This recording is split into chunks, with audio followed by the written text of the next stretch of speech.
I mostly work with ADHD kids. Oh, Yeah, it's great. It's a lot of oppositional defiant disorder, which I like. So, do you see yourself in them? yeah. Oh, yeah. Yeah, that's why it works out. Yeah. I have a lot of empathy and sympathy for those Yeah. little ODD kids. You reached out to me about the article "The Sadness of a New Vagina" by Andrea Longshoe.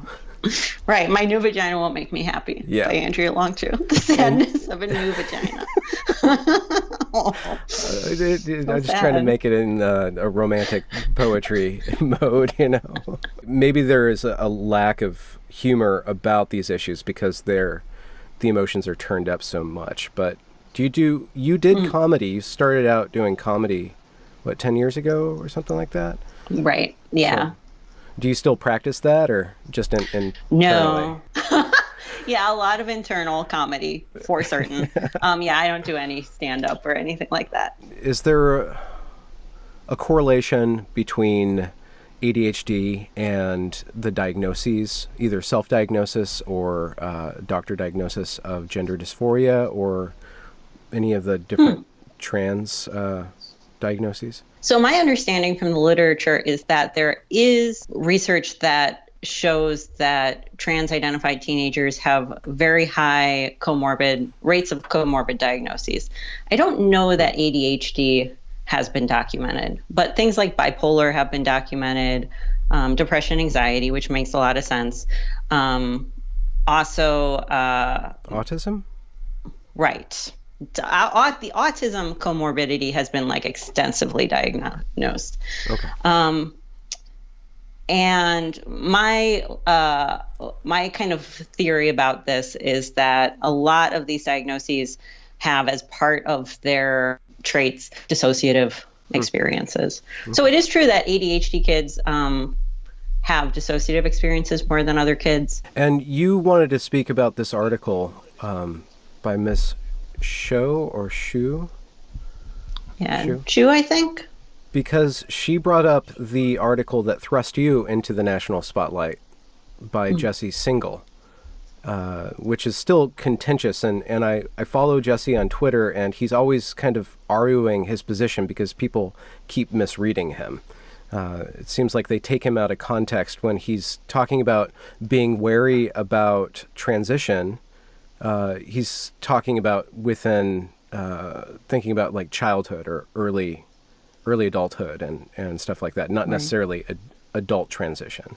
And people seem to think that he's talking about adult when he's talking about the childhood stuff. Yeah, absolutely. So something that I've kind of noticed about this debate is that there is this assumption that if you have a view about one specific issue, then that leads into a whole slate of views, and that you subscribe to an ideological partisanship kind of. That article was about pediatric transition. So I've spoken to Singal just with, in private conversations, and he's very clear that he's for informed consent for adults, which is a separate issue from informed consent treatment for minors. Just like, how we treat minors is a separate issue from how we treat adults on most things,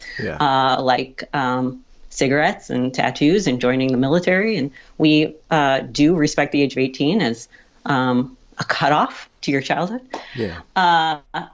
So what has been argued and was argued in Miss Chu's essay was that using detransitioners in the story was a dog whistle to represent in an anti-informed consent point of view when it comes to adult care. Okay. And I kind of take issue with the idea that talking about me or other detransitioners or representing our viewpoint necessarily is an argument. We exist and we're an emerging population, and I think that's newsworthy, regardless of how it reflects on other people's transitions. Yeah. I don't want to, I think I'm going to misquote her, but she says that detransitioners are a statistical insignificant population or. Yeah. She at least said statistically small. Yeah. And, there's almost no research on rates of detransition. There's what I found is one study out of Sweden, which was a longitudinal study that was a public record search. Over the course of 40 years, they looked for people who had changed their gender legally and then changed it all the way back. So out of a sample of 681 people, they found 15 people who had done that, which translates to a 2.2 rate of official detransition. Okay. Just to say, I wouldn't be counted as a detransitioner in that study. Because your transition only went so far, or didn't last right, because long I enough? never legally changed my gender. Okay. And so I didn't legally change it back. So you have to do both things to be counted as a detransitioner in that study. But you underwent physical transition. Right. So I took hormones for 9 months, which, is a medical intervention. So. How was that? And do you mind talking about that, the experience of going on to testosterone, and then what caused you to decide that it wasn't working for you? Sure. I was super excited to get on testosterone. It felt really great to be on testosterone. Certainly it felt so good when I was on it that I believed that was a sign that it was the correct thing to be doing because it felt so good. And then I actually stopped testosterone not because I wanted to stop it, but because financially it wasn't working out. I was serving in restaurants and I was very poor at this time in my life. And it became clear to me that I couldn't, at that point in my life, I couldn't keep taking testosterone and sustain myself financially. So it was not that I stopped being trans-identified when I stopped taking testosterone. I was trans-identified still for about 1.5 years after I stopped testosterone. And by trans-identified, is that a different category than identifying yourself as a male? I guess it's a broader category.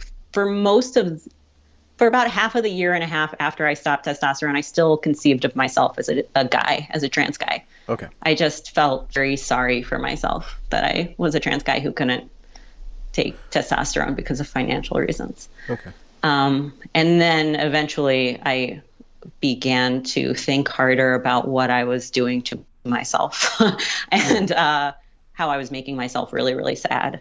So. And sad internally or sad, did that sadness come from a mismatch with the way that society treated you, or did it have to do with your self-perception? I was very, very deep into the idea that I was a guy. So during this time in my life, I really, truly believed that I couldn't be happy until other people saw me as a guy. And so I was miserable. I was so sad. I'm laughing, but I was suicidal at the time. And I was, at this time in my life, I was really, really obsessed with the projections people were putting on me and people's perception of me. And, that's a really hard thing to pin your happiness on because it is actually out of your control. So luckily I had a sort of a wake up experience about I've really pinned my happiness on this thing that I cannot control. And there are other things you could pin your sense of identity on or your sense of happiness. It seems like a lot of the emotion and the tenacity of the language, like in another article that was just published in the New York Times talking about Twitter's new hate speech policies where misgendering and dead naming people can get you banned. Somebody argues that that's okay because being misgendered and being dead named is an assault on their existence. Which is problematic to me, that your existence hinges on what other people say about you. Right. It's a lot of control to hand over to other people over your mental state. I think that there are parts of the trans community that are really focused on trying to do this really big cultural project of changing the expectations of manners between people.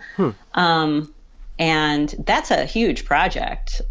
So, I mean, Yeah.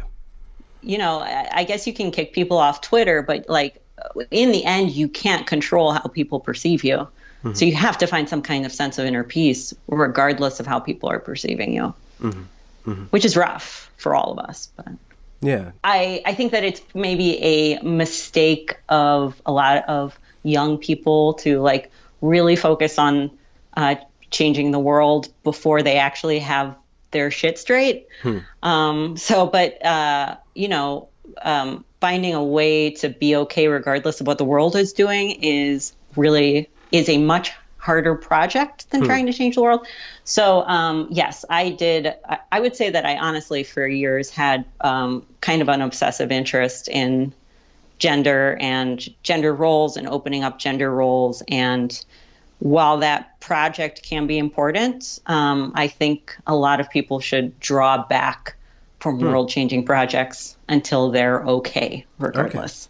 Okay. So you think that in viewing like that what you call like an obsession with these questions, do you think that it was wasted time, wasted energy, or did you suss out any riddles about what goes on in our current culture with gender roles? Is there like nuance that we don't necessarily think about because you've studied this so long? Have you come to any conclusions about that? Well, you know, it's interesting because I still feel like I am learning more and more about like human systems and how we all play off each other and shape each other, because we really do shape each other. Okay.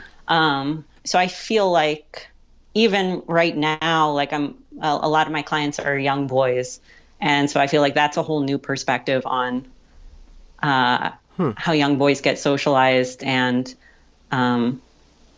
like what traits are rewarded in boys and what aren't. And so I guess I think that this stuff is very complex. Yeah. Okay.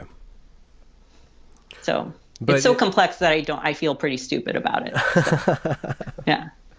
But you in working with young boys, do you question like the way that you treat them, or do you find that like there's a natural way that you're okay with treating a boy, as a categorical entity separate than a girl? Or do you kind of work against that and try to teach them feminine traits or instill those? Quote unquote. Wow. So I don't really think about. So I guess with my younger clients, I mostly am focused on trying to give them the skill sets that will help them navigate the world. Yeah. Right. And since I'm working with a lot of ADHD kids, and ADHD is really correlated with oppositional defiant, like a lot of my younger girl clients have the same troublesome patterns that my younger boy clients have. I do think about kind of how the different repercussions that will be for my younger girl clients versus my younger boy clients. But for both those sets, like there's bad stuff that can happen to both sets. Yeah. I think that it's, you know, people thrive when they sort of are viewed as individuals first. Yeah. Do you feel like you've kind of taken on kind of you're a poster child or a standard bearer for the detransition community because of the article by Jessie Singal, or have you gained a lot of attention about that and you have to work with other people about that? Yeah, I do have to work with other people about it. I mean, so one thing, there are ways that I'm not the best spokesperson for detransitioners. And one of those ways is that I was only on hormones for 9 months, and I've taken steps to undo those physical changes, right? So these things that we do to our appearance, like, can be permanent. And so part of making sure that, especially that detransition men and women can still go on to thrive and have whole lives is unfortunately a cultural project of making sure that visually gender non-conforming people can be okay, can walk down the street and not targeted by the cops or targeted by other people, so I'm pretty gender conforming in how I look, and that's not the case for every detransitioned woman. And so for detransitioned women to be safe, gender nonconforming women need to be safe. And gender nonconforming men also. Yeah. Going into a trans state, was there a big community component to that?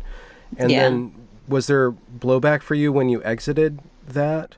Or did you have to leave that community in order to detransition? Did you have to detransition out of that community? I found that it was really important for my mental well-being to leave the community. Because what was actually, there were a lot of things that were really, really rough about detransitioning. But one is that people really would like you to stay another kind of trans. So when I made the decision that this isn't helpful to me, this internal idea I have that I'm different, that idea in and of itself is bad for me, like is leading to obsessive thoughts. I had many friends and coworkers, try and assure me like, you're genderqueer, you're non-binary, it's okay, we'll just call you they. And like, I've had people call me they. The minute someone knows I'm detransitioned, they call me they. And while they are trying to be nice people and make me feel comfortable, I hate it so much because it feels like, no, I'm out, let me out. Like I ditched the idea, please let me out of your crew. So I found that I needed a lot of space from the community. What is it? I've never worn the pronoun they. Is there like you, man. I mean, at the very end of my time at college, I went to college late and I graduated a year and a half ago. At the last year of college, they implemented the everybody has to state their pronouns thing at the beginning of every course, and it was kind of like out of the blue. There was no talking about it. It was just the accepted thing to do, and you had to declare what you were. And this is just a pattern, and I'm not necessarily critiquing this, but it seemed like in general more women would be okay with a they she thing, like I'm she or they, and every once in a while a man would want to be a they, but it's like to have the option to be a they, almost it's like a shelter from the responsibility of being a she. It seems like, or the responsibility of being a he, and by responsibility I mean you get to escape what you perceive you have to be as a gendered entity. But what is a they? What is a they other than just an escape from the category? Is it a category itself?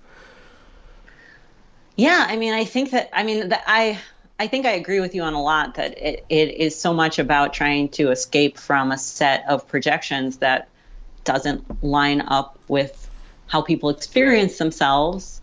And I think that there are people who are more bothered by the projections we encounter than other people. I think a lot of and I think that both sets of projections can be very, very tough on people. I am intimately acquainted with how the projections on female people can be tough on people. And I think that they, as like an absence of a set of projections, can feel very powerful, right? Like I'm not into lots of Instagrams of me wearing heavy lipstick, and I'm not into like using a soft voice and being nurturing and all this stuff. And there's all kinds of stuff that's very uncomfortable, especially if you do have something like an autism spectrum disorder or ADHD, or if your head works differently than you believe it should, then that space to escape projections can be very powerful. What are your thoughts on the trans-trender trend? Is that a thing? Is that, I don't mean to be offensive, but is there a phenomena of people seeing that being trans is cool and playing that game? And does that have backlash against people with severe gender dysphoria? Does it actually help by loosening up societal paradigms? Or is it just is transtrenderism just a word used to discount a phenomena that people are now able to talk about, whereas before they weren't able to talk about? So I've been called a transgender a lot. I think that transgender is a disrespectful way to speak about something real. Okay. I think that social contagion is real. I think you can pretty clearly see that there are like trans cliques at high schools in a way that they would have been the emo clique in previous eras, or the goth clique. And I'm not that concerned about it until medical interventions come into play. Because I think that, our ideas about who we are constantly in flux, and even on a society level are constantly on flux. However, our bodies are in flux. When it comes to our bodies is a more heavy and permanent thing. Yeah. And, yeah, I do believe in social contagion. I do think that if you have a group of friends that is predominantly trans, like it of course, like your friends affect your ideas. And of course, our ideas about the world are informed by who we know. The difficulty with the child transition is that once children, especially men, I don't know, probably both sets, but I know trans women who are permanently male in their skeletal structure. So puberty actually modifies permanently the body. So the question is if medical technology advances to the point where one can look into the head of somebody and see that they have the brain of a female, by age 13, and then put them on blockers. From your perspective, why is it something that should wait until somebody's an adult? Yeah. So, I mean, let's go even farther and say that, first of all, let's stick with the assumption that there are male and female brains, right? Like there's a structure that we can identify. Yeah. I'm willing to take that assumption. That's great. Okay. And then let's say that we can identify it. 13, you have a female brain, a male body.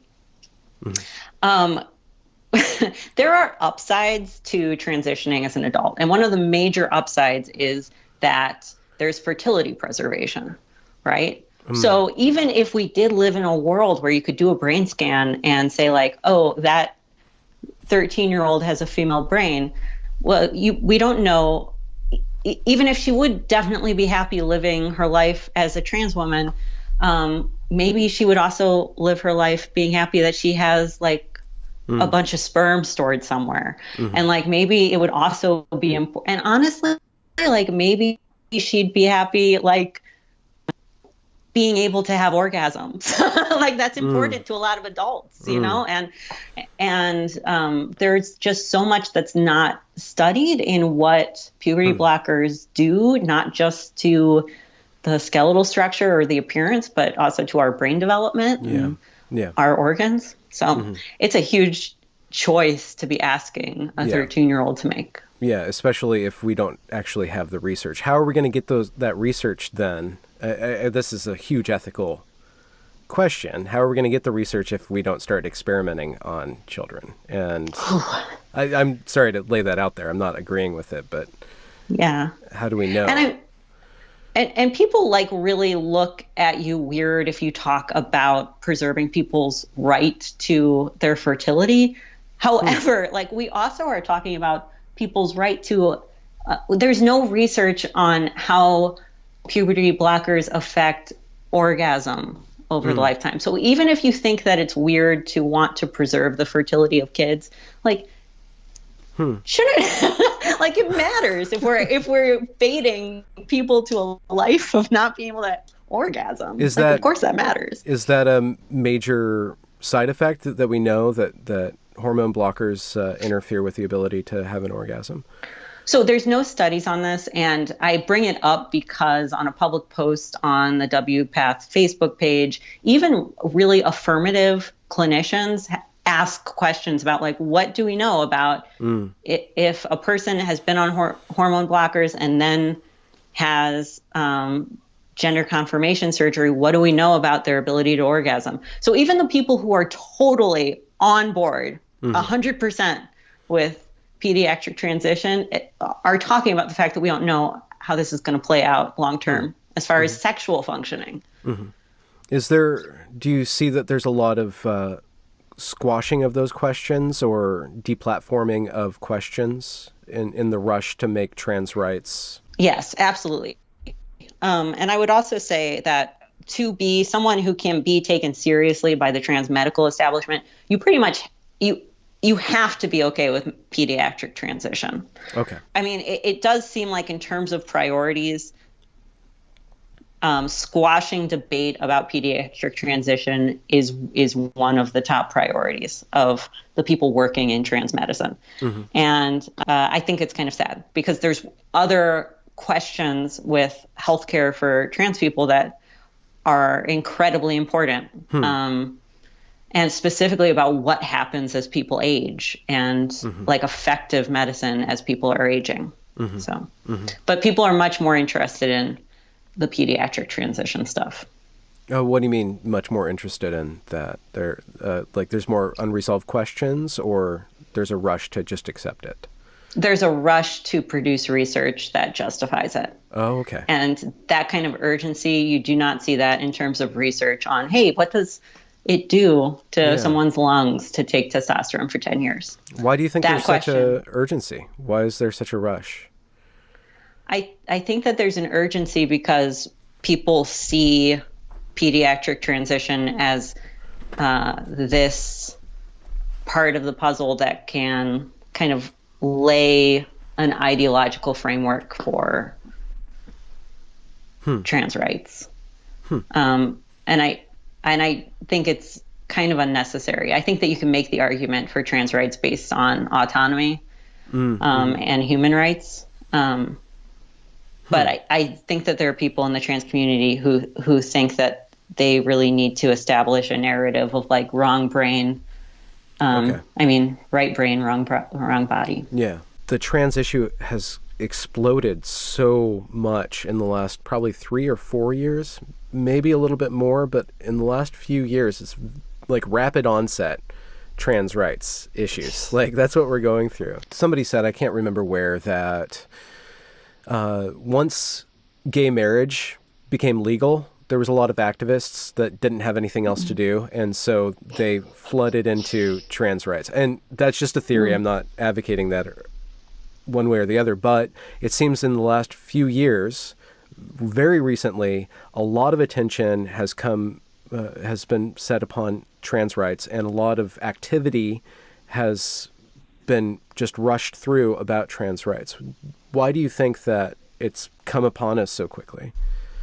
So I actually think that there are a couple of things going on, and I think that it's actually not just driven by people on the left. I think it's also driven by people on the right. And I think it's in general driven by a media that needs to get like page views. You know, stuff about transition is inherently challenging and interesting. However, I could totally believe that there were a lot of out-of-work activists that were like, yeah, the next thing is trans rights. I also think that it's worth it to think about how we're doing this and what this being an issue that we talk about all the time does for the right. I think that it does a lot of really effective fundraising for them. I think it engages their church base. And I think that it actually does a whole lot for the right wing for these issues to be at the top of the news.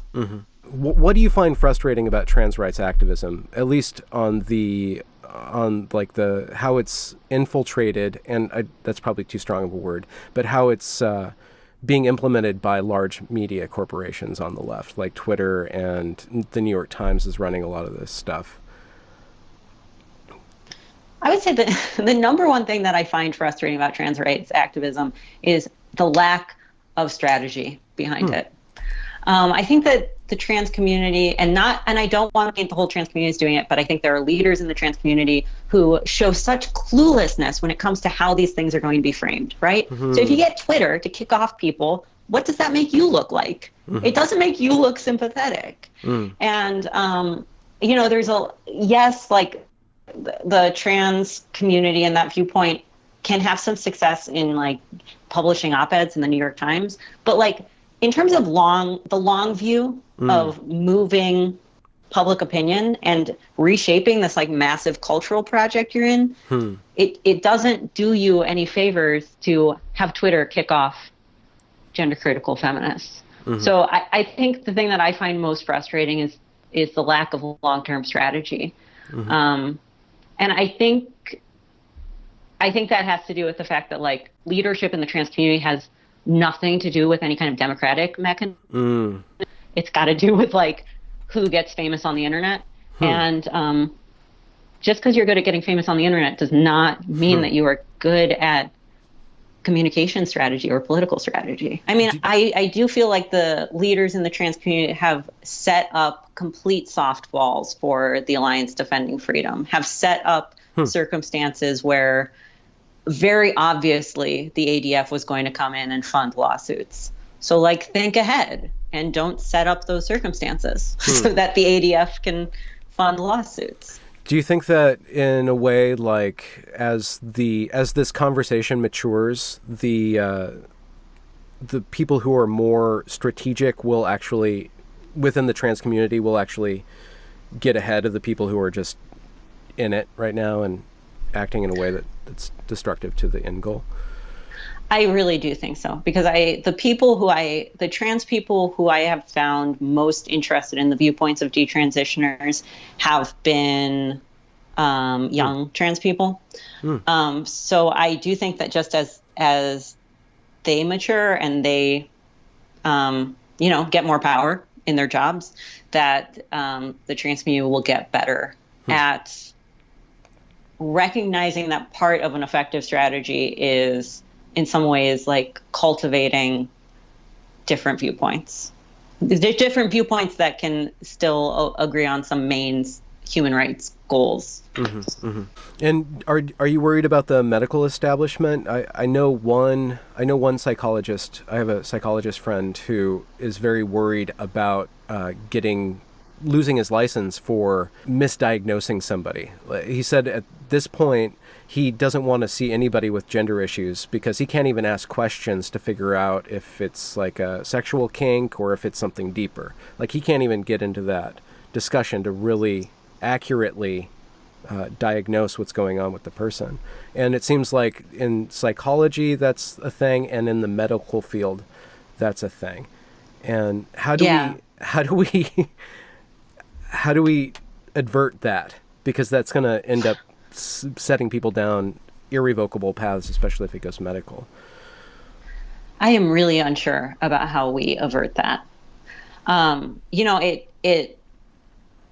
This rests on a couple of different things. I think that there's sort of a very simplistic education that a wide swath of counselors and therapists get now. And we don't actually get those diagnoses in which a patient could mistake their symptoms for gender dysphoria are actually not diagnoses that we necessarily get great training on. So for instance, in my graduate education, I sat through the, genderbread man presentation. You know about this, right? The genderbread man. So I saw that 3 times in grad school. In grad school? I cannot Yeah. And I never saw a PowerPoint on dissociative symptoms. So like, when we set up counselors for this, like social workers and counselors and therapists, we are giving them a really simplistic sort of identity model for thinking about this stuff. But on the other end, like OCD and dissociative symptoms and personality disorders, and autism spectrum disorders, like those are things that you kind of need specialized training in to really work with effectively. So yeah, I think that it's a mess. It's a mess. And I think that your friend is being smart to just be avoidant of the whole thing. As a detransitioned person, I probably would not ever work with a client with gender dysphoria because it would just make me way too vulnerable to accusations of conversion therapy. Oh, wow. So I just it's better if I avoid the whole thing as a therapist. How did the medical establishment get into the position of just having to accept this simplistic model of gender identity? I don't know, but I will say that all those presentations are folded into diversity education for counselors. Mm-hmm. So it sort of is presented as like, here's a population, here's a very simplistic idea of how to work with them. The same way that you would get a presentation on Asian Americans or African Americans. Mm-hmm. So that's interesting because you don't diagnose a race. There's right. No, like, yeah, it's a totally different category. Right. Huh. There are many opportunities for counselors and therapists to get to see the genderbread man, and it sort of shuts down a lot of critical thinking about, I think, what the patient is describing. Mm-hmm. You know, because if someone comes in and says like, I'm in the wrong body, my body feels wrong, that could be so many different things happening. Mm-hmm. But the medical field and the psychological field, which are, you know, they should be cutting edge fields. There's now like a institutionalized blind spot, like a shutting off of the critical thinking, and it's kind of like a social pressured shutting down of critical thinking, which is just so damaging to people who have so much power, to fields that can change so much about you, and really make you vulnerable. I mean, with psychology, you could, with the misuse of psychological tools, you can really screw people up and make them think things that are not true. And if you're now enforced by your institution to not think about things, you know, you're going to end up, you know, promulgating this bigger and bigger blind spot, and that's going to have a negative effect on people's lives. Right. But psychology as a field has a terrible track record of stuff like this. Awful. Like, we're really bad at dumb groupthink. We've gone through so many, every leading psychologist was like, yeah, okay, this is what's going on now.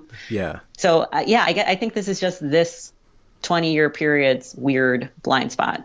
But do you have faith in this psychological industry or field to recover from its mistakes, or do you think it's always going to be prone to a new electroshock therapy, like a new right? Although that's coming back. That's like, they found a way that's more effective to do that.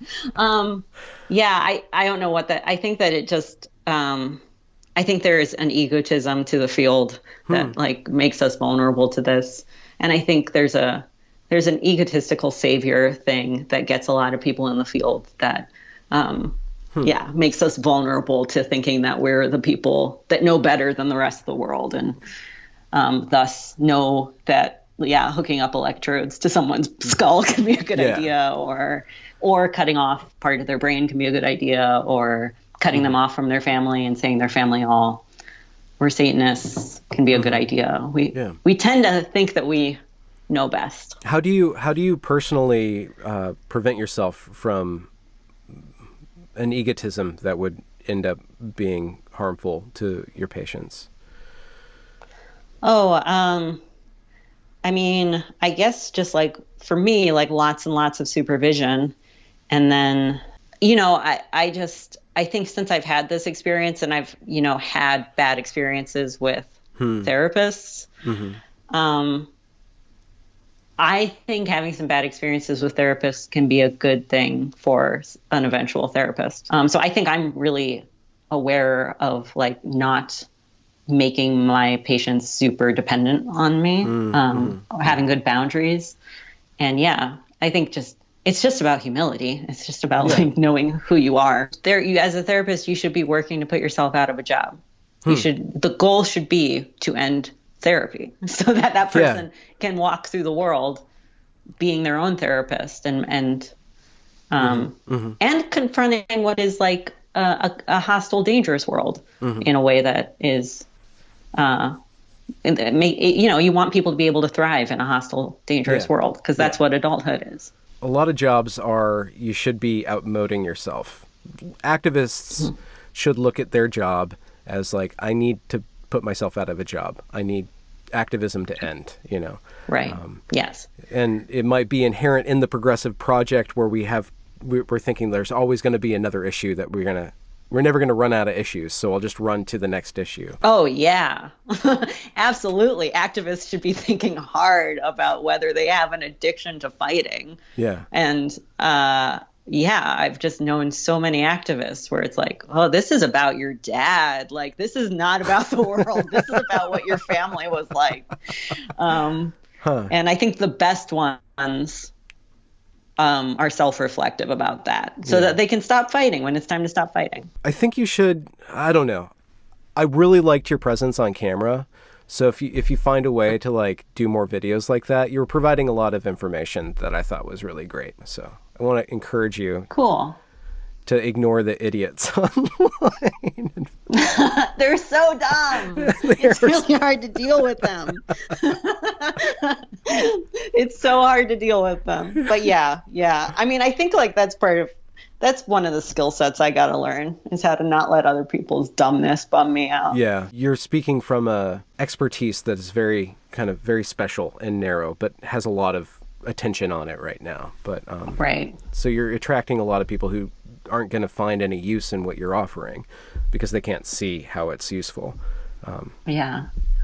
I once had someone leave a comment that I had come to the end of like some cycle, some like mythic cycle, and I was like, is this a conspiracy theory I've never heard about? So I wikied it, but no, it was just something they had made up, and there's no. But yeah, I somehow reached this spiritual mythic cycle of cycling between male and female. So that's the kind of weird shit I get. Well, yeah, you're a bodhisattva in somebody's spiritual system. Right.